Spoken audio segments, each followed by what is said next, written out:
আল্লাহ বলেছে, হে বান্দা তোমরা ডানে নাকি বামে নাকি সে নাকি তোমরা সরাসরি আমার নবীর কদমে চলে যাও।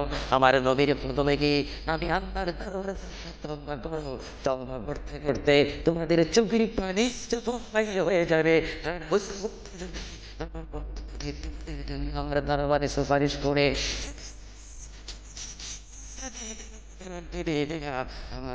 যদি তোমাদের জন্য আমার দরবারে সুপারিশ করে সঙ্গে সঙ্গে বান্দা তোমার প্রতিটি জীবনের মাফ করে দেবে। আমার আপনার গুনাহ মাফ করার জন্য রাসূলুল্লাহর দরবারে যাওয়ার দরকার আছে কিনা? চিৎকার জীবন আছে কিনা? এটা কোরআনের অপব্যাখ্যা নয়, চেরেস কোরআন শরীফের আয়াত। ওয়ালাউ আন্নাহুম ইয যালামু আনফুসাহুম জাউকা, যারা তাফসীর পড়েছেন, তাফসীর জালালাইন পড়েছেন, টাইটেল পড়েছেন, বুখারী পড়েছেন, মুসলিম পড়েছেন, ইবনে মাজাহ পড়েছেন, সিয়াসিত্তা পড়েছেন, হাদিস পড়েছেন, ইজমা পড়েছেন, কিয়াস মেনেছেন, উসুল মেনেছেন, বালাগাত মেনেছেন, মুনতিক মেনেছেন, শরীয়ত বুঝেছেন, তরিকত বুঝেছেন, হাকিকত বুঝেছেন, ইলমে লুদুনি পেয়েছেন, ইলমে তাসাউফ মেনেছেন, তারা অবশ্যই স্বীকার করবে মানুষের একমাত্র মুক্তির স্থান, পরিত্রাণের স্থান, আসলের স্থান, নাজাতের স্থান, আল্লাহ পাওয়ার স্থান মুহাম্মদুর রাসূলুল্লাহ কদম মুবারক। চিৎকার দিয়ে বলেন সুবহানাল্লাহ।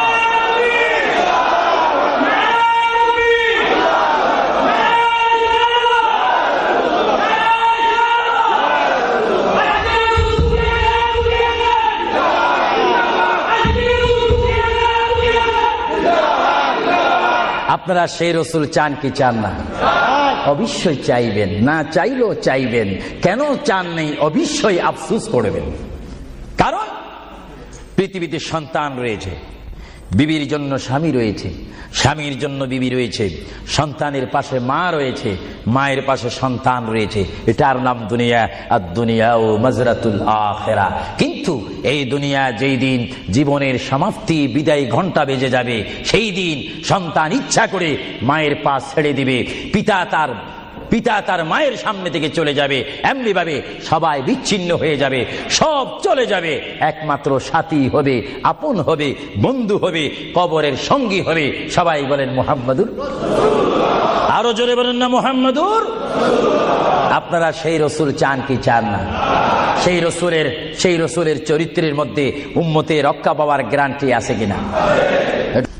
আল্লাহ রাব্বুল আলামিন কোরআন শরীফের মধ্যে বলেন, আমার পৃথিবী, আমার আসমান, আমার জমিন, আমার সবকিছু, আমি আমার জমিনের মধ্যে এক নম্বর জাতি, সৃষ্টির শ্রেষ্ঠ জাতি মানব জাতিকে আমি করেছি। এই জন্য আল্লাহ রাব্বুল আলামিন কোরআন শরীফের মধ্যে বলেন, লাকাদ খালাকুনাল ইনসানা ফি আহসানি তাকওয়িম। চিৎকার দিয়ে বলুন সুবহানাল্লাহ।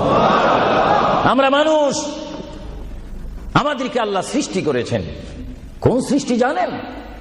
আমাদের ক্লাস কোথায় আমাদের জানা উচিত। 7টি জমিন বলেন আর 7টা আসমান বলেন। এই 7 আসমান এবং 7 জমিনের মধ্যে যত কিছু আল্লাহ সৃষ্টি করেছেন, তার মাধ্যমে সুন্দর করে, উচ্চ করে, পজিশন দিয়ে 1 নম্বর সৃষ্টি করেছেন ইনসান জাতিকে। চিৎকার দিয়ে বলুন সুবহানাল্লাহ। সেই ইনসান আমরা, সেই মানুষ আমরা, কিয়ামত পর্যন্ত যদি সিজদার মধ্যে পড়ে থাকি, আল্লাহর শুকর শেষ করা কি আমাদের পক্ষে সম্ভব হবে? আরো জোরে বলেন সম্ভব হবে? মহান আল্লাহ আমাদেরকে ইচ্ছা করলে অন্য কোন জাতি করে, অন্য কোন জাতির মধ্যে, হায়াওয়ানের মধ্যে জানোয়ার করে, পাখি করে, বাঘ করে, কুকুর করে, ইত্যাদি জাতের মধ্যে পাঠাইতে পারতেন তিনি ইচ্ছা করলে। কিন্তু কোন জাতের মধ্যে তিনি আমাদেরকে পাঠাননি। তিনি এমন একটি জাতের মধ্যে, এমন একটি মখলুকের মধ্যে আমাদেরকে তিনি সৃষ্টি করেছেন, পজিশন দিয়েছেন, যেই পজিশন আল্লাহ নিজেই পছন্দ করেছেন। চিৎকার দিয়ে বলুন সুবহানাল্লাহ। তাহলে আল্লাহ রাব্বুল আলামিন যখন তার ইচ্ছা অনুযায়ী আমাদেরকে সৃষ্টি করেছেন, তাহলে এই বিশাল পৃথিবীতে চলতে হলে আমরা ইচ্ছা মানব কার? আরো জোরে বলুন কার? যদি আল্লাহর ইচ্ছা যদি কেউ না মানে, আল্লাহ কি তার উপরে খুশি হবে না বেজার হবে? আল্লাহ যদি বেজার হয়ে যায়, আপনার কি স্বপ্ন যুগ হলো কি জান্নাতে যাওয়া যাবে নাকি? মুঠো কখনো না। এজন্য আল্লাহ রাব্বুল আলামিন কোরআন শরীফের মধ্যে বলেন, আমার ভাইয়েরা আমার সাথে বলুন, বিসমিল্লাহির রহমানির রহিম। তাফসীরে রুহুল বায়ানে দেখি, তাফসীরে রুহুল বায়ানে আমি নিজেই পড়ি, তাফসীরে আব্বাসীর মধ্যে পড়ি, তাফসীরে কবীরের মধ্যে পড়ি। আল্লামা ইমাম ফখরুদ্দিন রাজি রহমতুল্লাহ আলাইহি তিনি তাফসীরের মধ্যে তাফসীর করেন। তাফসীরে খাজাইনুল ইরফানের মধ্যে দেখি, তাফসীরে নাঈমের মধ্যে দেখি, তাফসীরে রাজভির মধ্যে দেখি, তাফসীরে আজিজের মধ্যে দেখি, আমার প্রিয় নবী মুহাম্মদ রাসূলুল্লাহ সাল্লাল্লাহু আলাইহি ওয়াসাল্লাম বলেন, আমার কোন উম্মত যদি একবার মুহাব্বতের সহিত বিসমিল্লাহ শরীফ তেলাওয়াত করে, সঙ্গে সঙ্গে মহান প্রভু তার আমলের মধ্যে 190টি সওয়াব দান করবে। চিৎকার দিয়ে বলুন সুবহানাল্লাহ, আরো জোরে বলুন না সুবহানাল্লাহ। আমার প্রিয় মুসলমান ভাইরা, আপনারা বলেন, আপনারা সওয়াব চান কি চান না? আমাদের যথেষ্ট পরিমাণ গুনাহ আছে কিনা? গুনাহ মাফ করতে হলে বিপরীত কি ফিট করতে হবে? নেক ফিট করতে হবে, সওয়াব ফিট করতে হবে। সবাই জোরে শুনি বলুন, বিসমিল্লাহির রহমানির রহিম। বিসমিল্লাহর একটি তাফসীর হচ্ছে, গোটা কোরআন শরীফ, তাওরীত, জবুর, ইনজিল, এই 4টি কিতাব তেলাওয়াত করলে যত সওয়াব হবে, কোরআন শরীফ পড়লে তার চাইতে 3 গুণ বেশি সওয়াব হবে। জোরে বলুন না সুবহানাল্লাহ। আর গোটা কোরআন শরীফ পড়লে যত সওয়াব হবে, তাহলে একবার সূরা ফাতিহা আলহামদুলিল্লাহ শরীফ তেলাওয়াত করলে তার চাইতে বেশি সওয়াব হবে। সুবহানাল্লাহ বলুন না সুবহানাল্লাহ। আর একবার বিসমিল্লাহ শরীফ তেলাওয়াত করলে যত সওয়াব হবে, আলহামদুলিল্লাহ পড়লে তার 3 গুণ বেশি সওয়াব হবে। আর বিসমিল্লাহ শরীফ পুরা উচ্চারণ না করে যদি একবার কোন মুসলমান ইমানদার যদি বলে বিসমিল্লাহর বা শব্দ মুখে যদি উচ্চারণ করে, গোটা বিসমিল্লাহ পড়লে যত সওয়াব হবে, একবার বা শরীফ উচ্চারণ করলে তত সওয়াব হবে। চিৎকার দিয়ে বলুন সুবহানাল্লাহ। আল্লাহ রাব্বুল আলামিন আপনারা আগেই বলেছেন, এই পৃথিবীতে আসার ইচ্ছা করেছেন আল্লাহ, আমাদেরকে ইচ্ছা করে তিনি পাঠিয়েছেন, এবং তিনি আমাদেরকে আবার বিশাল পৃথিবীর থেকে নিয়ে যাবেন। এই জন্য আল্লাহ রাব্বুল আলামিন কোরআন শরীফের মধ্যে বলেন, ওয়ামা খালাকতুল জিন্না ওয়াল ইনসা ইল্লা লিয়াবুদুন। সুবহানাল্লাহ বলেন। আমার আল্লাহ বলেন, আমি আমার পৃথিবীর বুকে সৃষ্টি করেছি জিন জাতিকে, আমি সৃষ্টি করেছি এবং ইনসান জাতিকে। এই দোনো জাতিকে একমাত্র আমি সৃষ্টি করেছি, তৈরি করেছি সুন্দর করে। আমার জমিনের মধ্যে আমার বান্দারা আমার ইবাদত করবে। জোরে বলেন সুবহানাল্লাহ। ভাইরা আমার, কোন সন্তান যদি তার পিতার কথা মানে, পিতা কি বেজার হয় না খুশি হয়? কোন সন্তান যদি তার মায়ের কথা মানে, তখন কি মা বেজার হয় না খুশি হয়? আর আল্লাহর বান্দা যদি আল্লাহর কথা শুনে, আল্লাহর বান্দা যদি আল্লাহর কথা মতো তার জীবনকে বাস্তবায়ন করে, আল্লাহর বান্দা যদি আল্লাহর হুকুম মোতাবেক তার জীবনকে যদি পরিচালনা করে, আমার আল্লাহ বলে, বান্দারে জীবনে তুই আমাকে দেখলি না, আমাকে তুমি দেখলা না। হ্যাঁ বান্দা, আমাকে না দেখি আমার প্রিয় বন্ধু মুহাম্মদুর রাসূলুল্লাহ সাল্লাল্লাহু আলাইহি ওয়াসাল্লামের মাধ্যমে আমার পরিচয় পেয়ে আমি মহান আল্লাহকে যখন তুমি স্বীকার করেছো, আমি তোমার জন্য আটকানা। ভাইরা আমার, এই পৃথিবী আখিরাতের সমতুল্য 1 সেকেন্ড নয়। এই পৃথিবী ক্ষুদ্র একটি সময়। আল্লাহর প্রিয় নবী এজন্য পৃথিবীকে তিনি বলেছেন, আদ-দুনিয়া মাজরাতুল আখিরাহ, আদ-দুনিয়া মাজরাতুল আখিরাহ। আল্লাহর প্রিয় নবী মুহাম্মদুর রাসূলুল্লাহ সাল্লাল্লাহু আলাইহি ওয়াসাল্লাম বারবার ঘোষণা দিয়েছেন, হে আমার সাহাবীরা, আমি তোমাদেরকে জানিয়ে দিলাম, তোমরা তোমাদেরকে দাওয়াত পৌঁছাই দিলাম, এই দুনিয়া এমন একটি দুনিয়া, যে দুনিয়া হচ্ছে আখিরাতের সঞ্চয় করার একটি স্থান। জোরে বলেন সুবহানাল্লাহ। এই দুনিয়াতে যে যাই করবে তার ফলাফল সে হাসরের ময়দানে হাতে নিবে। আর হাসরের ময়দান এমন একটা কঠিন ময়দান হবে, যে ময়দানে যদি আল্লাহর বান্দাগণ ডাইন হাতে আমলনামা পায়, সে অবশ্যই মনে করতে হবে আমার জন্য জান্নাতের দরজা অপেক্ষা করতেছে। চিৎকার দিয়ে বলেন সুবহানাল্লাহ। আর যে বাম হাতে পায় আমলনামা, যদি কেউ বাম হাতে পেয়ে যায়, কোন নারী হোক, কোন পুরুষ হোক, রাষ্ট্রপতি হোক, প্রেসিডেন্ট হোক, মন্ত্রী হোক, ওসি হোক, ডিসি হোক, আল্লামা হোক, আল্লামাতু ফাহামা হোক, ইসলামী চিন্তাবিদ হোক, অনইসলামিক চিন্তাবিদ হোক, যদি বাম হাতে আমলনামা পায়, আল্লাহ রাসূল বলেন উম্মত যদি তোমার বাম হাতে আমলনামা চলে যায় অবশ্যই তুমি জাহান্নামী। আর যদি ডান হাতে তোমার আমলনামা পেয়ে যাও তুমি অবশ্যই মনে করবে তুমি জান্নাতি। জোরে বলেন সুবহানাল্লাহ। আমি হাউসকে আমি প্রশ্ন করতে চাই, শ্রোতা ভাইদেরকে প্রশ্ন করতে চাই, আপনারা বলুন আপনারা কি বাম হাতে আমলনামা চান না ডান হাতে? একটু ডান হাতটা কি আপনারা তুলবেন না? সবাই একটু হাত তুলে বলুন ডান হাতে আমলনামা চাই কি চাই না? ডান হাতে আমাদেরকে আমলনামা দেওয়ার মালিক কে? আরো জোরে বলুন মালিক কে? আর এই ডান হাতে আমলনামা যদি নিতে চাই, জান্নাতের সার্টিফিকেট যদি নিতে চাই, তাহলে এই ডান হাতে আমলনামা পেতে হলে এই জমিনে আল্লাহর হুকুম মানতে হবে। চিৎকার দিয়ে বলুন সুবহানাল্লাহ।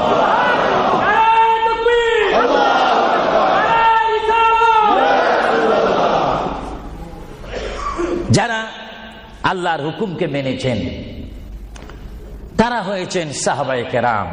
জোরে বলুন কি? আপনাদের সকলের অন্তরে, সকলের দিলে, সকলের মনে সাহাবায়ে কেরামের ভালোবাসা আছে কিনা? এইদিকে একটু আওয়াজটা কম কেন হলো? আশ্চর্য হয়ে গেল। একটু জবাব দেন, সাহাবায়ে কেরামের ভালোবাসা আছে কিনা? তাদের সাথে কোনো সম্পত্তি নিয়ে কোনো ঝগড়া আছে কিনা? তাহলে একটু জবাব দিবেন।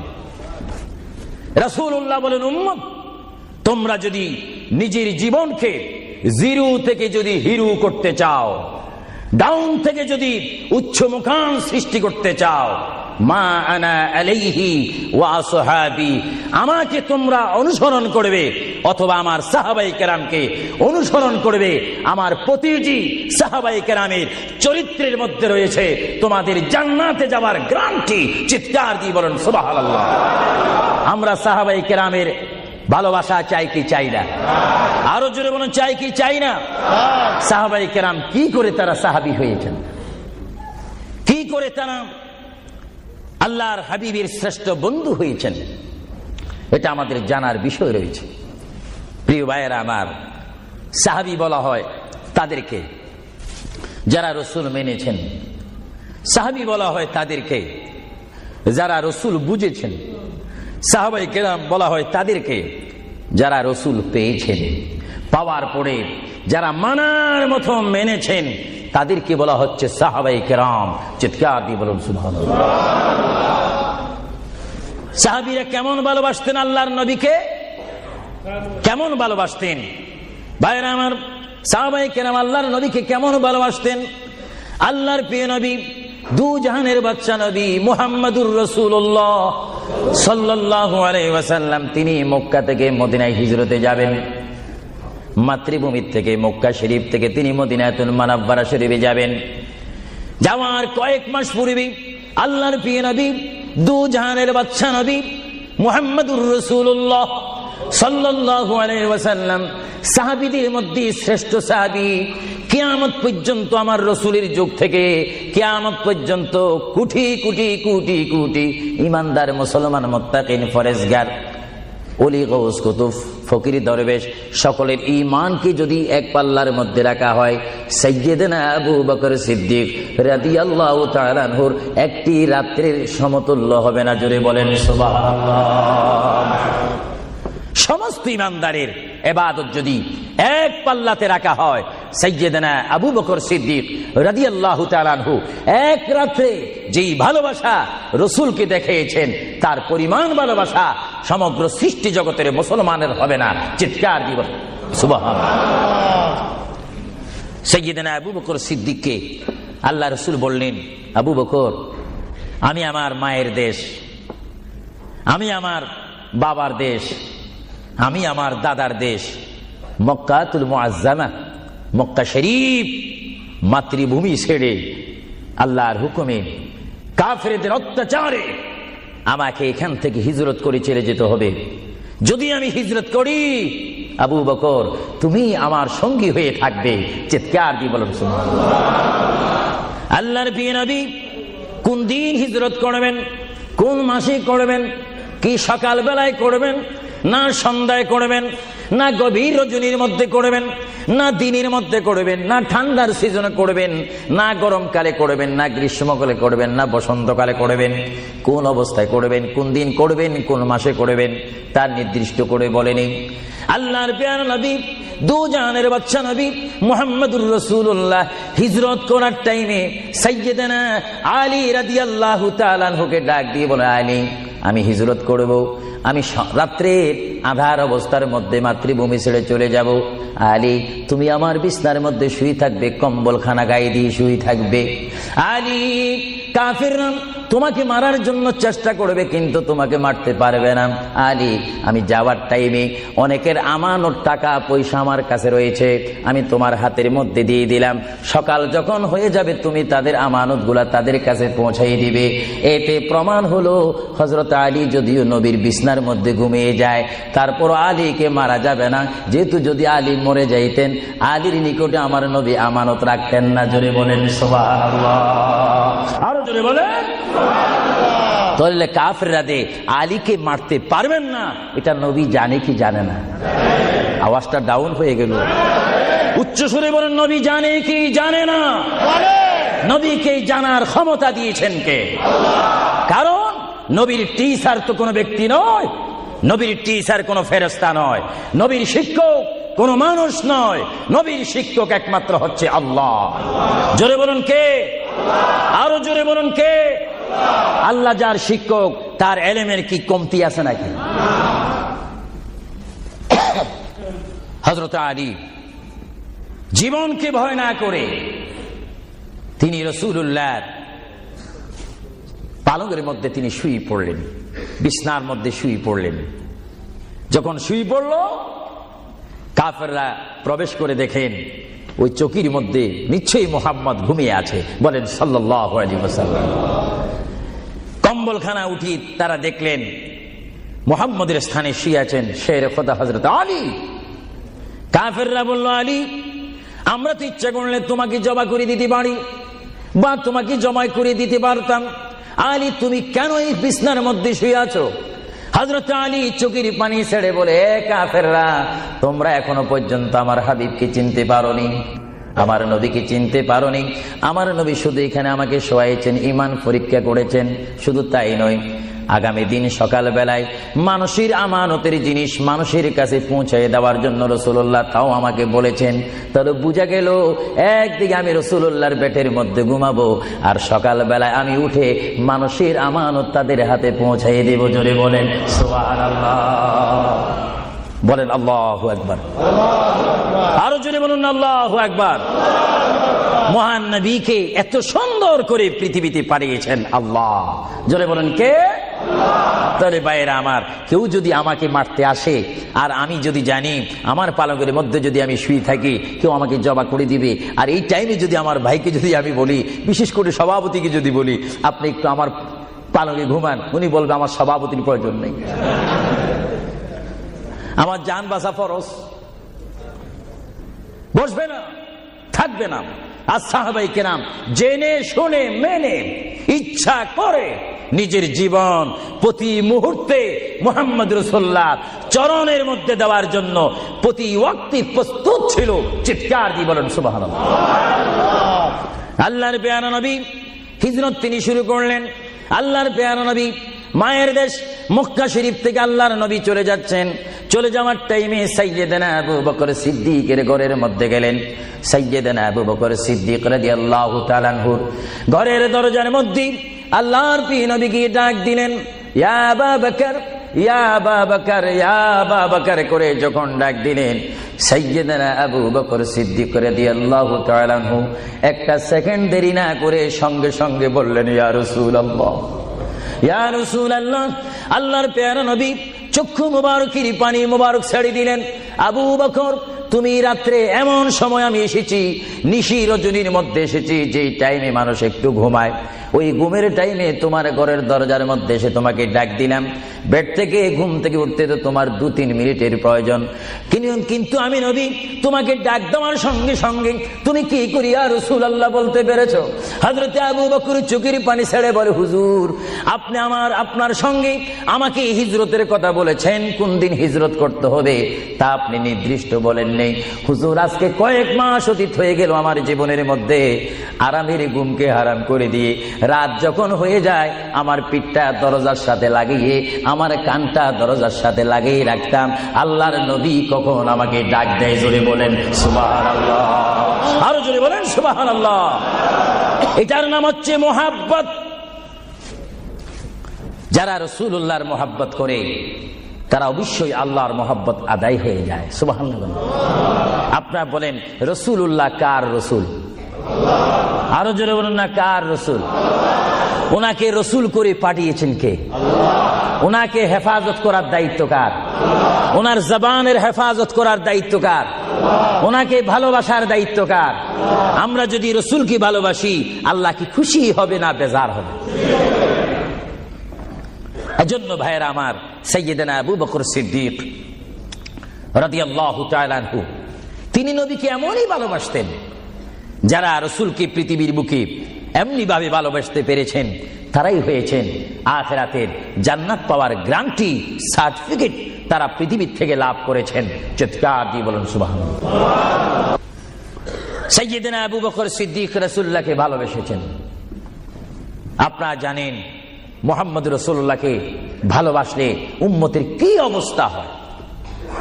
আপনারা যারা মক্কা শরীফ গিয়েছেন, হজ করেছেন, সেখান থেকে আপনারা গিয়েছেন বিশ্বের শ্রেষ্ঠতম দামিময় শহর, বিশ্বের শ্রেষ্ঠতম উজ্জ্বল শহর, যে শহরে পা রাখা মাত্র 50,000 সওয়াব আল্লাহ রাব্বুল আলামিন উম্মতের আমলনামায় প্রদান করে দেন।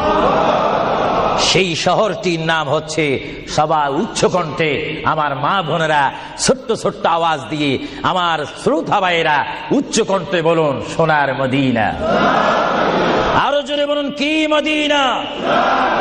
সেই সোনার মদিনার পথে আপনারা যেতে চান কি চান না? সেই মদিনা শরীফ গেলে গুনাহ হয় না গুনাহ মাফ হয়? গুনাহ মাফ হওয়ার সেই অবস্থা সৃষ্টি করে দিয়েছেন কে? যে শহরে আজকে এই যুক্তরাজ্যের জমিনে, ইংল্যান্ডের জমিনে, ওয়ার্ল্ডহাম এই জমিনে যদি কোনো মুসলমান যদি নামাজ পড়েন, 1 ওয়াক্ত নামাজ পড়লে 10টা সওয়াব পাবেন, নেক পাবেন। কিন্তু মদিনাতুল মুনাওয়ারা শরীফে রাসূলুল্লাহর নাম সংযুক্ত মসজিদে গিয়ে একটা সিজদা দেন, 50,000 সিজদার সওয়াব হয়ে যাবে। একবার যদি আলহামদুলিল্লাহ বলতে পারেন, 50,000 আলহামদুলিল্লাহ বলার নেক পাবেন। একবার যদি কোনো মতে গিয়ে যদি রাসূলকে যদি ডাক দেন, ইয়া রাসূলুল্লাহ, সঙ্গে সঙ্গে 50,000 ইয়া রাসূলুল্লাহ বলার সওয়াব পেয়ে যাবেন। আরো জোরে বলেন না সুবহানাল্লাহ। আমার বড় বড় বাবারা, আমার নওজওয়ান ভাইয়েরা, আমার যুবক ভাইয়েরা, কুসি কুসি বাবারা, আমার পর্দানিশীন মা বোনেরা, আমাদের নেক সওয়াবের প্রয়োজন আছে কিনা? আরো জোরে বলুন, আছে কিনা? আপনারা যারা সোনার মদিনা গিয়েছেন, সেখানে গিয়ে দেখতে পাবেন রাসূলুল্লাহর রওজা মুবারক। কি মুবারক? রওজা মুবারক। যেখানে সেই রওজা মুবারকের সামনে, সেই রওজা মুবারকের সামনে আপনারা যখন দাঁড়াইবেন, উপস্থিত হবেন, কিয়াম করবেন, সেই রওজা মুবারক যেখানে, এটার নাম হচ্ছে মা আয়েশা সিদ্দিকার হুজরা শরীফ। এটা ছিল হযরতে মা আয়েশা সিদ্দিকার হুজরা শরীফ। এই হুজরার মাধ্যমে আল্লাহ রাসূল থাকতেন, অবস্থান করতেন। ভাইরা আমার, পৃথিবীতে এমন কোন নজির নেই যে যেখানে বসবাস করে তাকে সেখানে মাটি দিতে হবে, তাকে সেখানে রাখতে হবে, কবর দিতে হবে। এটা ইতিহাস বলে না, কোরআন হাদিস বলে না। কিন্তু মুহাম্মদ রাসূলুল্লাহ যে ঘরে তিনি পৃথিবীর জিন্দেগি কাটিয়েছেন, ওই ঘরের মধ্যে তার কবর শরীফ হয়েছে। চিৎকার দিয়ে বলেন সুবহানাল্লাহ। পৃথিবীর মানুষকে বলতে হবে কবর, আর রাসূলুল্লাহকে বলতে হবে কবর মুবারক। জোরে বলেন কবর আওয়াজ দিয়ে বলেন না কবর। পৃথিবীর কবরের অবস্থা আর নবীর কবরের অবস্থা এক নাকি? কিছু পার্থক্য আছে নাকি? কিছু নাকি? কিছু অনেক। কিছু বলতে গেলে আমরা আছি 10, রসুল হচ্ছেন 20। আল্লাহর প্যারা নবী, দু জাহানের বাদশা নবী মুহাম্মদুর রাসূলুল্লাহ সাল্লাল্লাহু আলাইহি ওয়াসাল্লাম, তিনি কেমন নবী যার কবরের মধ্যে আল্লাহ রাব্বুল আলামিন দিনে 70,000 ফেরেশতা, দিনে 70,000 ফেরেশতা। হাদিস শরীফের মধ্যে আসে মুয়াজ্জিন যখন মসজিদে নববীতে আযান দেয়, আসসালাতু খায়রুম মিনান নাওম, সবাই বলেন আসসালাতু খায়রুম মিনান নাওম। মুয়াজ্জিন যখন আযান দিয়ে দেয়, ওই টাইমে রহমতের 70,000 ফেরেশতা দুরূদ শরীফ পড়তে পড়তে আমার প্রিয় নবীর রওজা মোবারকের মধ্যে উপস্থিত হয়ে যায়। আর সমস্ত ফেরেশতারা চতুর্দিকে ঘুরে ঘুরে দুরূদ শরীফ পড়া শুরু করে। আবার যখন মাগরিবের আযান হয়, তখন ফেরেশতারা চলে যায়। আবার 70,000 ফেরেশতা নতুন করে রাত্রের মধ্যে নাজিল হয়। তাফসীরের মধ্যে আসে দিনে 70,000, রাত্রে 70,000। আজকে দিনে যারা আগমন করলো ফেরেশতা, কিয়ামতের আগে তারা আর আসার সুযোগ পাবে না। আজকে যারা আসলো, কিয়ামত পর্যন্ত এক গ্রুপ অপর গ্রুপের সঙ্গে সাক্ষাৎ হবে না। এমনি ভাবে দিনে 70,000 রহমতের ফেরেশতা, রাত্রে 70,000 রহমতের ফেরেশতা আমার প্রিয় নবীর রওজা মুবারক জিয়ারত করার জন্য আমার আল্লাহ আসমান থেকে পাঠিয়ে দিচ্ছেন। জোরে বলেন সুবহানাল্লাহ, বলেন আল্লাহু আকবার, আরো জোরে বলেন আল্লাহু আকবার, আল্লাহু আকবার। তাহলে এই হাদিসে প্রমাণ হচ্ছে মুহাম্মদ রাসূলুল্লাহর রওজা মুবারকে দিনে যদি 70,000 রহমতের ফেরেশতার আগমন করে, রাত্রে যদি 70,000 আগমন করে, 70 দুটোটা 70 যদি যোগ দেওয়া হয় কত হবে? আরো জোরে বলেন 1,40,000 ফেরেশতা দৈনিক বাধ্যতামূলক আমার রাসূলের রওজা মুবারক জিয়ারত করে দুরূদ শরীফ পড়ে পড়ে রাসূলুল্লাহর স্লোগান দিচ্ছে। চিৎকার দিয়ে বলেন সুবহানাল্লাহ, আরো জোরে বলেন না সুবহানাল্লাহ। আপনারা সেই সোনার মদিনার রাসূলের কদম মুবারকে যেতে চান কি চান না? আরো জোরে বলেন চান কি চান না? রাসূলের কদমে গেলে গুনাহ হয় না, গুনাহ মাফ হয়। এটা দরুদ শরীফ পড়েন, বালাগাল উলা বিকামালিহি কাশাবাদ দুজা বিজামালিহি হাসানাত জামিউ খিসালিহি সাল্লু আলাইহি न कहता खुदा तुझको मुझे दुनिया भी दे दे, न चाहता खुदा तुझसे तख्ते की चिरा भी दे दे। बलगल उला बिकमालिही जुड़े कशबत हसनत जमीउ खिसानिही। আল্লাহর প্রিয় নবী মুহাম্মদ রাসূলুল্লাহ সাল্লাল্লাহু আলাইহি ওয়াসাল্লামের রওজা মুবারকে তিনি শুয়ে আছেন। তাহলে বোঝা গেল তিনি এখন জাহিরি ভাবে পৃথিবীতে নাই, তিনি এখন কবর মুবারকে রয়েছে। চিৎকার দিয়ে বলুন সুবহানাল্লাহ। কোথায় রয়েছে? আরো জোরে বলুন কবর। আপনাদেরকে একটি প্রশ্ন করে জবাব চাই, আপনারা বলুন মক্কা শরীফ আল্লাহর ঘরের সাথে একটি পাথর আছে কিনা? যে পাথরে চুমা দিলে কি গুনাহ হয় না, গুনাহ মাফ হয়? আওয়াজে বোঝা যায় কিছু কিছু গুনাহ হয়। জোরে বলেন গুনাহ হয় না, গুনাহ মাফ হয়? ওই পাথরটির নাম কি? আসওয়াদ পাথর। মূলত ওই পাথরটি হচ্ছে একটি ফেরেশতা। এখানে চুমা দিলে গুনাহ মাফ হয়। আপনারা বলেন লন্ডনের জমিন বলেন, ওয়ালহাম বলেন, ম্যানচেস্টার বলেন, নর্থহ্যাম্পটন বলেন, নিউকাসল বলেন, এই জায়গাও যথেষ্ট পরিমাণ বড় বড় পাথর আছে কিনা? আরো জোরে বলে আছে না? সাগরের পাড়ে গেলে অনেক পাথর দেখা যায় না? কিন্তু পাথরে কোনোদিন কি আপনারা চুমা দিয়েছেন? আল্লাহ আমার গুনাহটা মাফ করে দাও। মক্কা শরীফের পাথরটা একেবারে ছোট, এটা তো দেখতে বড় দেখা যায়, চুমা দিলে গুনাহ মাফ হবে? বরং সেই পাথরে চুমা দিতে গিয়ে দাঁত অ্যাক্সিডেন্ট হওয়ার সম্ভাবনা আছে। কিন্তু আসওয়াদ পাথরে চুমা দিলে জীবনের গুনাহ কি হয়ে যায়? হ্যাঁ আসওয়াদ পাথর, তোমার মধ্যে কি গুণ, তোমার মধ্যে কি ফায়দা রয়েছে, তোমার মধ্যে কি আকর্ষণ রয়েছে, তোমার মধ্যে কি পাওয়ার রয়েছে, তোমার মধ্যে কি নূর রয়েছে, স্পিরিট রয়েছে, এই পাথর তোমার থেকে আমরা জানতে চাই। পাথরটি জবাব দিবে, আমার ব্যক্তিগত কোনো গুণ নেই, আল্লাহর প্রিয় নবী, দু জাহানের বাদশা নবী মুহাম্মদুর রাসূলুল্লাহ, আমি পাথরের গায়ে চুমা দেওয়ার কারণে কিয়ামত পর্যন্ত যত মুসলমান আমার গায়ে চুমা দিবে তাদের গুনাহগুলি আমি চুম্বকের মতো চষে নেব। জোরে বলেন সুবহানাল্লাহ, বলেন আল্লাহু আকবার। তাহলে মুহাম্মদ রাসূলুল্লাহ যে পাথরে চুমা দিয়েছে, সেই পাথরে চুমা দিলে গুনাহ হয় না গুনাহ চলে যায়? আরো জোরে বলেন গুনাহ।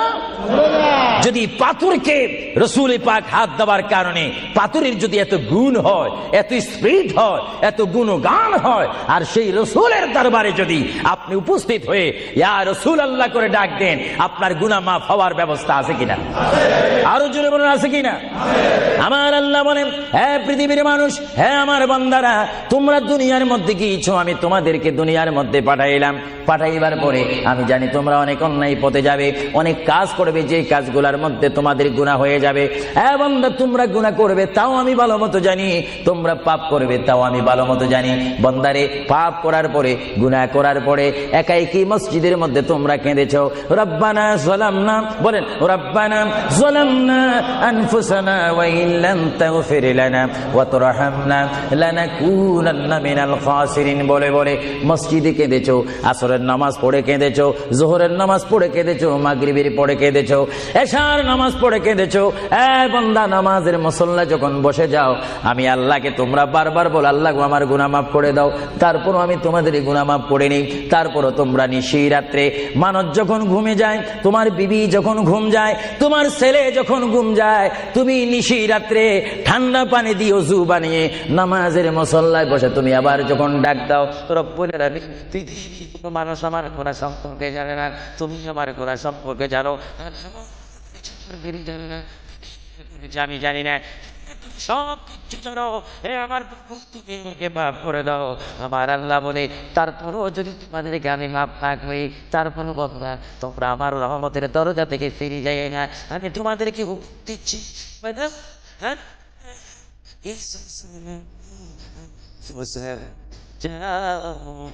বান্দারে, যদি গুনাহ করে ফেরো, আমার রহমত তুমি চলে যাই না। যদি গুনাহ করো, পাতার যদি গুনাহ করো, সাগরের পানি পরিমাণ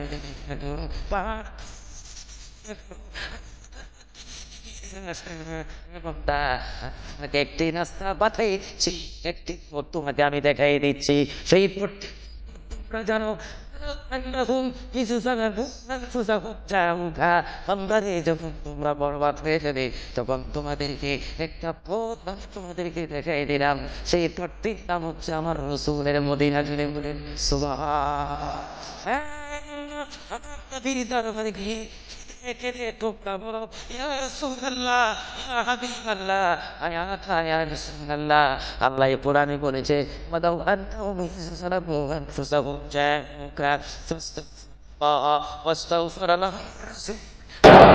আমার প্রিয় নবী মুহাম্মদ রাসূলুল্লাহ সাল্লাল্লাহু আলাইহি ওয়াসাল্লাম বর্তমান তিনি রয়েছেন রাউজা মুবারক।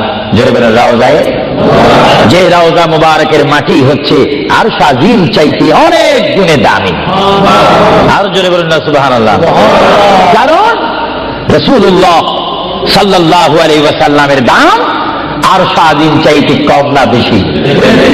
কেন বেশি? আরশ আজিমকে যদি প্রশ্ন করা হয়, কুরসিকে যদি প্রশ্ন করা হয়, লৌহে কলমকে যদি প্রশ্ন করা হয়, তোমাদেরকে যদি প্রশ্ন করে জানতে চাই তোমরা কি বলতে চাও? তোমাদেরকে আল্লাহ রাব্বুল আলামিন কি দ্বারা সৃষ্টি করেছে? লৌহে কলম, আরশ আজিম সব কিছু জবাব দিবে, ব্যস্ত দুজক থেকে জবাব আসবে। আমাদেরকে আল্লাহ নবীজির পাসিনা গাম থেকে তৈরি করেছে। জোরে বলেন সুবহানাল্লাহ। আমার প্রিয় নবী মুহাম্মদ রাসূলুল্লাহ যেখানে শুয়ে আছেন সেটা হচ্ছে আরশের চাইতে আরো বেশি দামি রাউজা মুবারক। এই রাউজা শরীফে রাসূলুল্লাহ যাওয়ার আগে আল্লাহ রাব্বুল আলামিন আমার প্রিয় নবীর কাছে মালাকুল মউত আজরাইল আলাইহিস সালামকে পাঠাইলেন। চিৎকার দিয়ে বলুন সুবহানাল্লাহ। আল্লাহর প্রিয় নবী তিনি কেমন নবী? আল্লাহর নবী তিনি মৃত্যুবরণ করেছেন, কিছুক্ষণের জন্য তিনি মৃত্যুবরণ করেছেন। আল্লাহর নবীর ওফাত হয়েছে, তিনি কিছুক্ষণের জন্য আল্লাহর নবীর ওফাত শরীফ হয়েছে। ভাইরা আমার শুনুন, আল্লাহর প্যারা নবীর দরবারে আল্লাহ রাব্বুল আলামিন আজরাইলকে পাঠাইলেন, হে আজরাইল, আমার বন্ধু নবীজির কাছে তুমি চলে যাও। আমার বন্ধুর কাছে যাবে তুমি মানুষের সুরতে। সুবহানাল্লাহ বলেন, আরো জোরে বলেন, কিসের সুরতে? আপনারা বলেন, আজরাইল কি মানুষ না ফেরেশতা? আরো জোরে বলেন, কি? এখন মানুষের সুরত ধরার কারণে কি সবসময় মানুষ বলবেন নাকি? মানুষ বলা যাবে না। আল্লাহ বলে, আজরাইল, মালাকুল মউত, আমার বন্ধুর কাছে তুমি চলে যাও। এমন বন্ধুর কাছে আমি তোমাকে পাঠাচ্ছি যে বন্ধুকে আমি তৈরি না করলে লাউলা কালামা খালাকুতুল আফলাক। আজরাইল, তোমার জানা উচিত যেই বন্ধুকে আমি সৃষ্টি না করলে তুমি আজরাইলকে, জিবরাইলকে, মিকাইলকে, ইসরাফিলকে, আসমানে ফেরেশতা, জমিনে ফেরেশতাদেরকে আটখানা ব্যস্ত, সাতখানা প্রযুক্তি আমি সৃষ্টি করতাম না, সামা তৈরি করতাম না, আসমান তৈরি করতাম না, আর জমিন তৈরি করতাম না, ফুলসরাত বানাইতাম না যে নবীকে আমি সৃষ্টি না করলে। এমন একজন নবীর কাছে আমি তোমাকে পাঠাচ্ছি, তুমি সুন্দর করে আদর সহকারে আমার বন্ধুর কাছে চলে যাও, এবং যাওয়া মাত্র তুমি তোমার সালাম আমার বন্ধুর কাছে রাখবে, এবং আমি আল্লাহর সালাম তো পৌঁছাই দিলে। জোরে বলেন সুবহানাল্লাহ, বলেন আল্লাহু আকবার। নবীকে সালাম দিচ্ছেন কে? আরো জোরে বলুন না, কে? আল্লাহ যদি দিতে পারেন বন্ধুর সালাম বন্ধুকে, আমরা সেই নবীকে সালাম দিতে চাই কি চাই না? নবীকে সালাম দিবেন এইভাবে, দোস্ত কেমন আছিস, এইভাবে নাকি? আদব সহকারে, আদব সহকারে সালাম দিতে হবে। পৃথিবীর যে কোনো জায়গায় বেয়াদবি চলে, কিন্তু রাসূলের দরবারে কোনো বেয়াদবি চলে না। রাসূলের দরবারে যদি কেউ বেয়াদবি করে, তার ইতিহাস আসমান ও জমিনের বিশ্ব নন্দিত শ্রেষ্ঠতম স্পিকার, যিনি হচ্ছেন মুআল্লিমুল মালায়েকা, যিনি বর্তমান স্টেজে রয়েছেন, মিস্টার ইবলিস শয়তান 6.5 লক্ষ বছর ইবাদত করেছে। রাসূলুল্লাহর নূর মুবারক অস্বীকার করার কারণে সঙ্গে সঙ্গে আমার আল্লাহ ফতোয়া দিয়েছেন, আবা ওয়াস্তাগবারা ওয়া কানা মিনাল কাফিরিন। আল্লাহ রাব্বুল আলামিন বলেন, ইবলিস, তুমি যে অনেক ইবাদত করেছো, শুধুমাত্র বন্ধুর শানে বেয়াদবি করার কারণে আমি তোমার 6.5 লক্ষ বছরের ইবাদতকে রুইয়ের মতো, তুলার মতো জ্বালিয়ে আমি তোমাদেরকে কুফার বানিয়ে দিলাম। কারণ আমি আমার নবীর শানে যদি কেউ বেয়াদবি করে, সেটা আমি আল্লাহ বরদাস্ত করি না। চিৎকার দিয়ে বলেন সুবহানাল্লাহ, আরো জোরে বলেন না সুবহানাল্লাহ। কি বলতেছিলাম ভাইয়েরা আমার? আল্লাহর প্যারা নবী, দু জাহানের বাদশা নবী মুহাম্মদুর রাসূলুল্লাহর দরবারে আজরাইল আলাইহিস সালাম আসলেন। এবার আজরাইল এসে সালাম দিচ্ছে। আমার ভাইরা বলুন, আসসালাতু ওয়াসসালামু আলাইকা ইয়া রাসূলুল্লাহ। সবাই জোরে বলেন মুহাব্বতে। ফেরেশতারা ক্যাসেট করতেছে, এই সালামের আওয়াজ অবশ্যই নিজ কানে হাসরের ময়দানে শুনতে পারবেন। চিৎকার দিয়ে বলেন সুবহানাল্লাহ। আমার বুড়ো বুড়ো বাবারা, আমার যুবক ভাইয়েরা, আমার জ্ঞানী গুণী ভাইয়েরা, শিক্ষিত ভাইয়েরা, মা বোনেরা, সবাই বলুন, আসসালাতু ওয়াসসালামু আলাইকা ইয়া রাসূলুল্লাহ, আসসালাতু ওয়াসসালামু আলাইকা ইয়া হাবিবাল্লাহ। আজরাইল আমার নবীর ঘরের দরজার মধ্যে যখন আসলো, আমার নবীর কাছে যখন চলে আসলো, আজরাইল যখন সালাম দিচ্ছে, বিশ্বের শ্রেষ্ঠ মহিলা, জান্নাতের কোটি কোটি কোটি কোটি নারী সমাজের সরদার হযরত ইমাম হুসাইন ও হাসাইনের মা, বিশ্বের শ্রেষ্ঠ নারী মা ফাতেমা ওই মুহূর্তে ঘরের মধ্যে তিনি উপস্থিত ছিলেন। জোরে বলেন সুবহানাল্লাহ। দরজার মধ্যে কে যেন দরজা নাড়ালো, দরজার মধ্যে যেন কে শব্দ করলো। মা ফাতেমা কিছুক্ষণ পরে দরজার ভিতর থেকে, ঘর থেকে আল্লাহর নবীর সামনে তিনি বসান। মা ফাতেমা হঠাৎ করে ডাক দিলেন, কে ঘরের দরজার মধ্যে দরজা নাড়াচাড়া করতেছেন? কে আপনি? কে মানান? দায়িত্ব থেকে জবাব দিচ্ছি, আনা মালাকুল মউত, আনা আজরাইল। এই কথা বলার পরে মা ফাতেমা চোখের পানি ছেড়ে দিলেন। মা ফাতেমা চিৎকার দিয়ে বললেন, ইয়া রাসূলুল্লাহ, ইয়া হাবিবাল্লাহ, আমার জীবনে আমি এমন কোন মানুষ দেখিনি। দরজা খোলার পর আমি দেখলাম তার পাওটা হচ্ছে জমিনে আর তার মাথা দেখা যাচ্ছে আসমানে। ইয়া রাসূলুল্লাহ, এমন একটি ভয়ঙ্কর মানুষ আমার জীবনে আমি দেখিনি। আল্লাহর নবী চক্ষু মোবারকের পানি মোবারক ছেড়ে বলে, মা, ও মা, তুমি দেরি করো না, দরজা খুলে দাও, আল্লাহর মেহমান আমার দরবারে এসেছে, মেহমানকে বসতে জায়গা দাও। ইনি হচ্ছে মালাকুল মউত, যে বাবা থেকে সন্তানকে নিয়ে যায়, সন্তান থেকে বাবাকে নিয়ে যায়, মা থেকে ছেলে নিয়ে যায়, ছেলের থেকে মা নিয়ে যায়, এর নাম হচ্ছে মালাকুল মউত আজরাইল। হে আমার মা ফাতেমা, তোমার কোনো কথা বললে আমাকে বলে দাও, কিছুক্ষণ পরে আমি দুনিয়া ছেড়ে আমার আল্লাহর মহান দিদারে চলে যাবো। জোরে বলেন সুবহানাল্লাহ, বলেন আল্লাহু আকবার, আরো জোরে বলেন আল্লাহু আকবার। আমরা মহান আল্লাহ চাই কি চাই না? আরো জোরে বলেন চাই কি চাই না? যদি মহান আল্লাহ চেতে হয়, পেতে হয়, মানতে হয়, একটি মাত্র আদর্শ আমাদেরকে জমিনে মানতে হবে, রাখতে হবে, যে আদর্শের প্রতীক ওয়ালার নাম সবাই বলেন মুহাম্মাদুর। আরো জোরে বলেন না মুহাম্মাদুর। মা ফাতেমা কাঁদতে শুরু করলেন, আমার নবীও কাঁদতে শুরু করলেন। মা ফাতেমা বলে, ইয়া রাসূলুল্লাহ, ইয়া হাবিবাল্লাহ, বুঝেছি মনে হয় আপনি চলে যাবেন, না হয় আমি চলে যাব। আল্লাহর প্যারা নবী কেন্দে কেন্দে বলে, ফাতেমা, আমি চলে যাব, আমার নবুয়তের দায়িত্ব, আমার উপর যা দায়িত্ব ছিল আমি সব দায়িত্ব কমপ্লিট করেছি। হ্যাঁ ফাতেমা, শুধু আমি বিশ্ববাসীর জন্য নবী নয়, বিশ্ববাসীর জন্য আমি শুধু রহমত নয়, কবরের মধ্যে যারা অবস্থান করেছে তাদের জন্য আমি পয়গম্বর।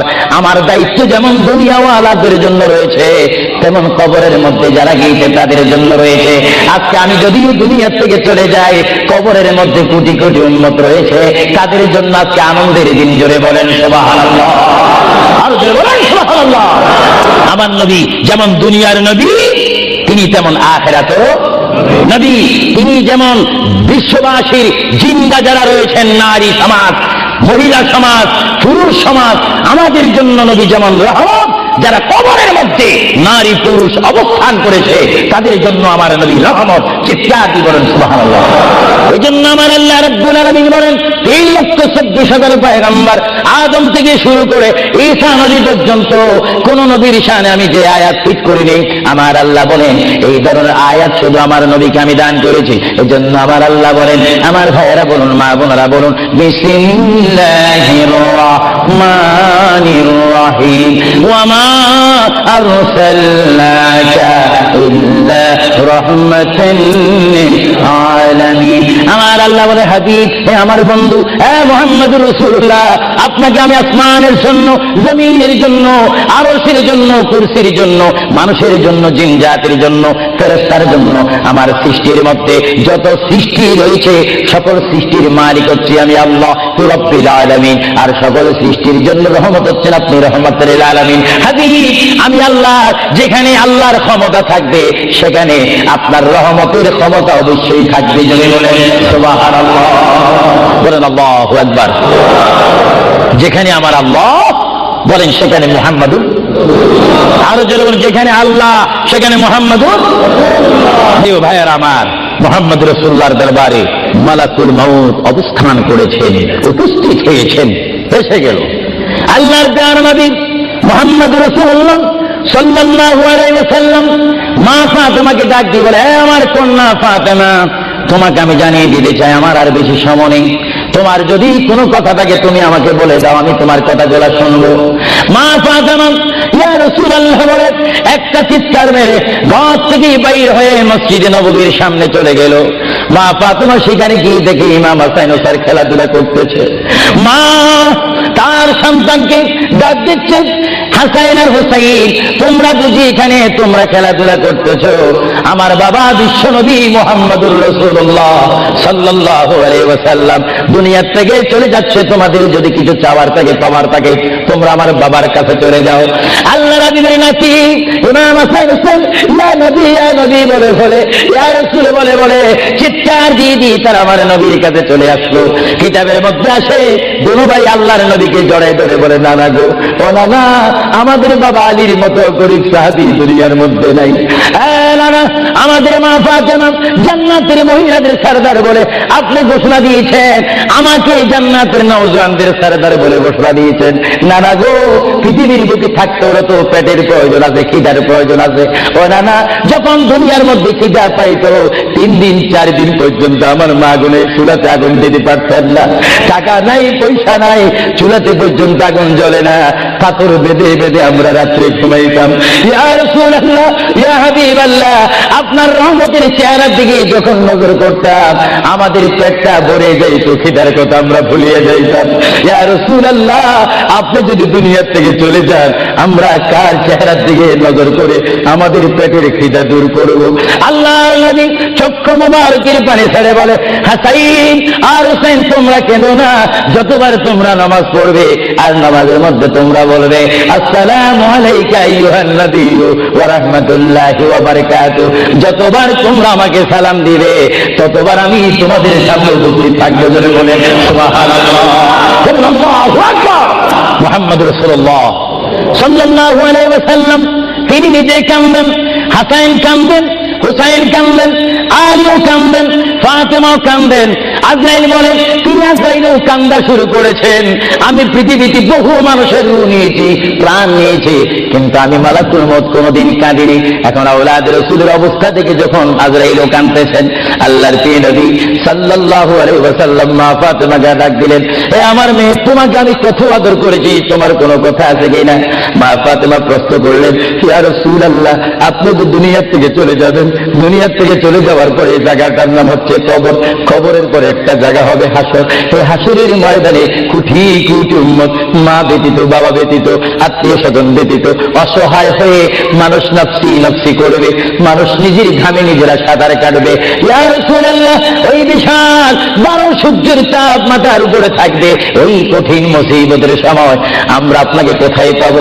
আল্লাহর নবী কেঁদে কেঁদে বলেন, এ ফাতেমা, আমি তোমাকে জানাই দিলাম হাসরের ময়দানে তোমরা আমাকে একটি জায়গায় পাবে, যে জায়গার নাম হচ্ছে মিজান, যেখানে আমার উম্মতের ন্যায় এবং বদি ওজন হবে। ওইখানে আমি নবী দাঁড়িয়ে থাকবো, আমার উম্মতকে যেন ফেরেশতারা জাহান্নামে নিতে না পারে। যদি বলেন সুবহানাল্লাহ। আল্লাহর প্রিয় নবী কেঁদে কেঁদে বলেন, ফাতেমা, আমাকে তুমি মিজান পাল্লাতে পাবে। আর ফাতেমা প্রশ্ন করলেন, ইয়া রাসূলুল্লাহ, যদি মিজানে যদি আপনাকে না পাই? আল্লাহর নবী কেঁদে কেঁদে বলেন, আমাকে তোমরা জাহান্নামের দরজার মধ্যে পাবে। ইয়া রাসূলুল্লাহ, সেখানে যদি না পাই ফুরসারাতের গোড়ার মধ্যে পাবে। ইয়া রাসূলুল্লাহ, সেখানে যদি না পাই হাউজে কাউসারের কিনারায় পাবে। মা ফাতেমা কেঁদে কেঁদে বলেন, বাবা গো, ইয়া রাসূলুল্লাহ, এতে চাইলে যদি 4টি জায়গার মধ্যে যদি আপনার উম্মত মুসিবতের মধ্যে পড়ে যায়, আপনার একা পক্ষে কিভাবে সম্ভব হবে তাদেরকে রক্ষা করার জন্য? আল্লাহ নবী চোখের পানি ছেড়ে বলে, ফাতেমা, তুমি আমাকে এতক্ষণ চিনতে পারো না গো ফাতেমা, তুমি জগতের বাবার মতো আমাকে বাবা মনে করো না। ফাতেমা, আকাশে যখন বৃষ্টি হয়, ওই বৃষ্টি পড়ার আগে আকাশে বিজলি মারে জিলিক মিলিক করে। ফাতেমা, আমার উম্মত গুনাহগারকে আমি রক্ষা করার জন্য বৃষ্টির মতো হাসরের ময়দানে দৌড়াদৌড়ি করবো, একটা উম্মত তো আমি জাহান্নামে যাই দিতে বলা করে বলে। আল্লাহর প্রিয় নবী, দুজাহানের বাদশা নবী মুহাম্মদুর রাসূলুল্লাহ সাল্লাল্লাহু আলাইহি ওয়াসাল্লাম, তিনি কেমন নবী? আল্লাহর প্রিয় নবী, দুজাহানের বাদশা নবী তিনি ফাতেমার সাথে এই কথাগুলো বললেন। এই জন্য আমার ভাইয়েরা, যারা জ্ঞানী গুণী ভাইয়েরা রয়েছেন, জীবন পেয়েছি, জীবনটা পাওয়ার আগে মায়ের পেটের মধ্যে ছিলাম, মায়ের পেটে আসার আগে আমরা রুহ জগতের মধ্যে ছিলাম, রুহ জগতে আসার আগে আমরা কুদরতের মধ্যে ছিলাম। ভাইয়েরা আমার, প্রথম ছিলাম কুদরতের মধ্যে, তারপর আপনি এসেছি আলমে আরওয়াহ রুহ জগতের মধ্যে, তারপরে বাবা এবং মায়ের মাধ্যমে আমরা এসেছি মায়ের পেটের মধ্যে। মার পেটকে আমরা বিশাল পৃথিবী মনে করেছিলাম, মায়ের পেট থেকে আমরা আসলাম ধরার বুকে জমিনের মধ্যে, আবার জমিন থেকে আমরা চলে যাব কবরের মধ্যে, কবরের মধ্য থেকে আমরা উঠবো হাসরের ময়দানে। হাসরের ময়দান কঠিন ময়দান হবে, যেই ময়দান নাম হাসরের ময়দান, যে ময়দানে 12টি সূর্যের তাপ এক মরম হাতের উপরে থাকবে। নিজেরা নিজের গামী সাঁতার করবেন, ইয়া নাফসি বলে বলে আমরা চিৎকার মারবো। সেই হাসরের ময়দানে, কঠিন মুসিবতের ময়দানে 50,000 বছর আপনাকে আমাকে অবস্থান করতে হবে। আর সেই কঠিন হাসরের ময়দানে আমার নবী নিজেই হাদিস শরীফের মধ্যে বলেন, শাফাআতি লিআহলিল কাবাইর মিন উম্মতি।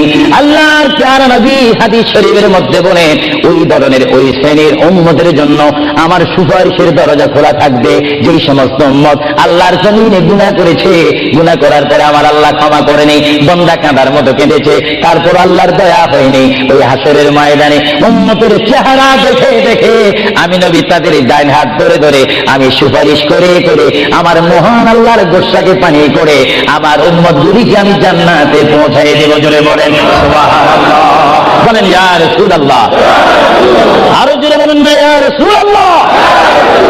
নবী বলেন, শাফাআতি লিআহলিল কাবাইর মিন উম্মতি।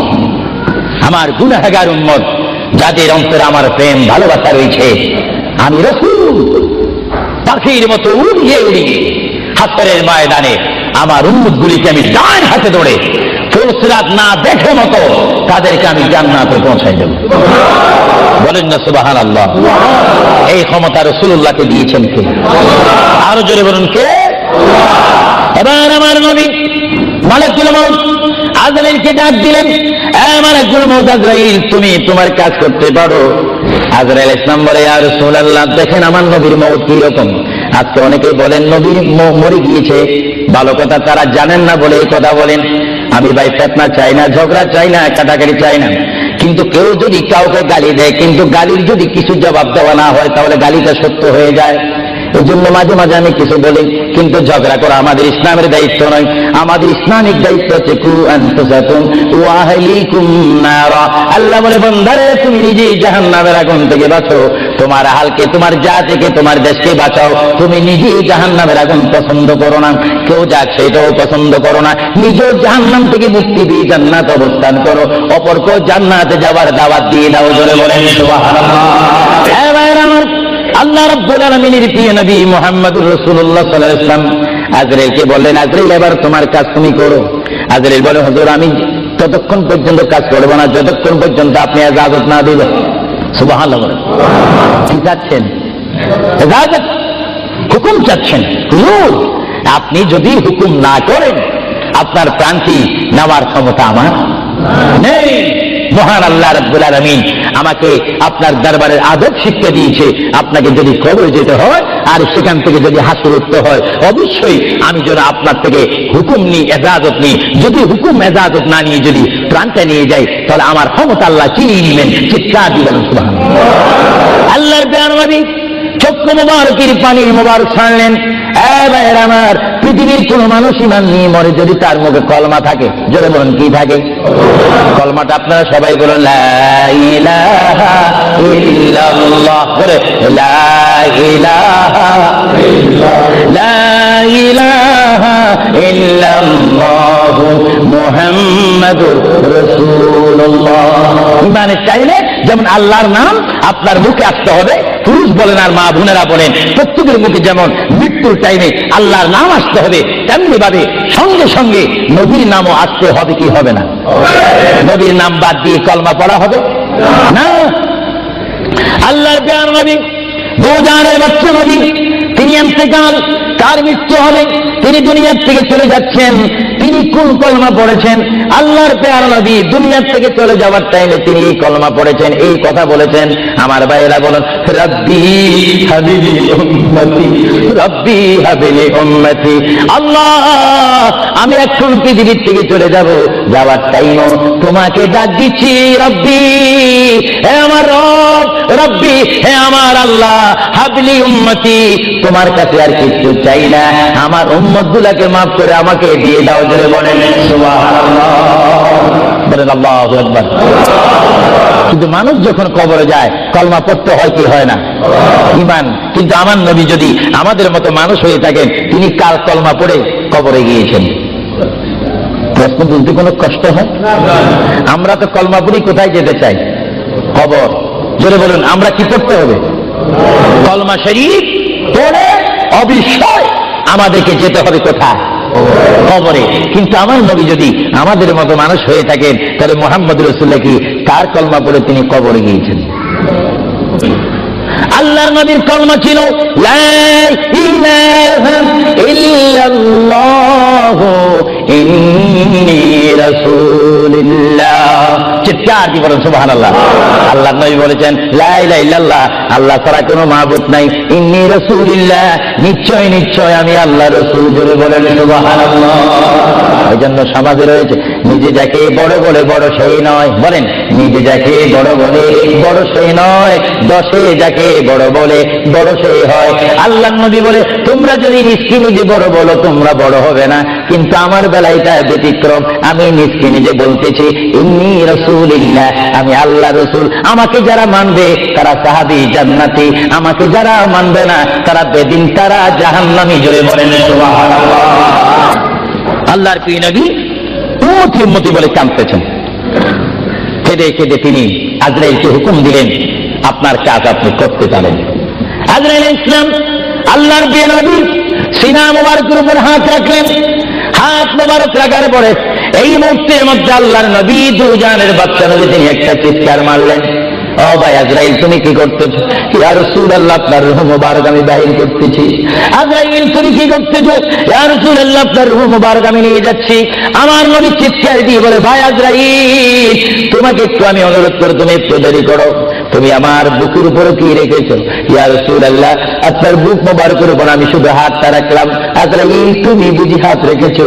আমার অনুভব হয় যেন 7টা আসমান আর 7টা জমিন আমার বুকের উপরে দিয়েছো। আজরাইল 7টা আসমান আর 7টা জমিন যেন তুমি আমার বুকের উপরে দিয়েছো। এই মৃত্যুর যন্ত্রণা আমি সহ্য করতে পারি না, তবে তোমাকে আমি অনুরোধ করি আমার উম্মত গুনাহগার হবে, আমার উম্মত বদকার হবে, আমার উম্মত আমাকে না দেখে দেখে ইয়া নবী ইয়া রাসূল বলবে, আমার উম্মতরা তোমার এই কষ্ট সহ্য করতে পারবে না। আজরাইল তোমাকে আমি অনুরোধ করে গেলাম কিয়ামত পর্যন্ত যত কোটি কোটি উম্মত পৃথিবীর বুকে মৃত্যুবরণ করবে সকলের কষ্ট দেবো তুমি আমাকে দিয়ে দাও, আমি নবী সহ্য করব, তবু আমার উম্মত সহ্য করতে পারবে না। জোরে বলেন সুবহানাল্লাহ। আল্লাহ নবী কেঁদে কেঁদে যখন বলেন এই মুহূর্তে আজরাইল বলে ইয়া রাসূলুল্লাহ ইয়া হাবিবাল্লাহ আপনাকে আমি একটা কথা জানাই দিতে চাই, যারা আপনারা আশিক, যারা আপনার গোলাম, যারা আপনার প্রেমিক, যারা কোরআন শরীফ পড়ে, যারা দুরূদ শরীফ পড়ে, যারা নামাজ পড়ে, আল্লাহর সাথে কাউকে শরীক করে না, নবীর সাথে বেয়াদবি করবে না, আউলিয়া কেরামের সাথে বেয়াদবি করবে না, ইয়া রাসূলুল্লাহ তাদের মধ্যে আল্লাহ এমন একটা ঈমানের স্পিরিট দিবে তাদের সামনে যখন আমি চলে যাব চুম্বককে দেখলে যেমনি ভাবে একে অপরকে আকর্ষণ করে, ইয়া রাসূলুল্লাহ এমনি ভাবে আপনারা আশিকদের রূহ আমি নেব তারা নিজেও বলতে পারবে না। ময়দার বিদ্যুৎ থেকে একটা চূর্ণ বাহির করতে যেমনি ভাবে ময়দা ডিস্টার্ব হয় না, ইয়া রাসূলুল্লাহ আপনার চেহারা মোবারক তাদের সামনে আমি তুলে ধরবো, আপনার চেহারা দেখে দেখে আপনার উম্মতরা কলমা পড়তে পড়তে কবরের মধ্যে চলে আসবে। জোরে বলেন সুবহানাল্লাহ, বলেন আল্লাহু আকবার।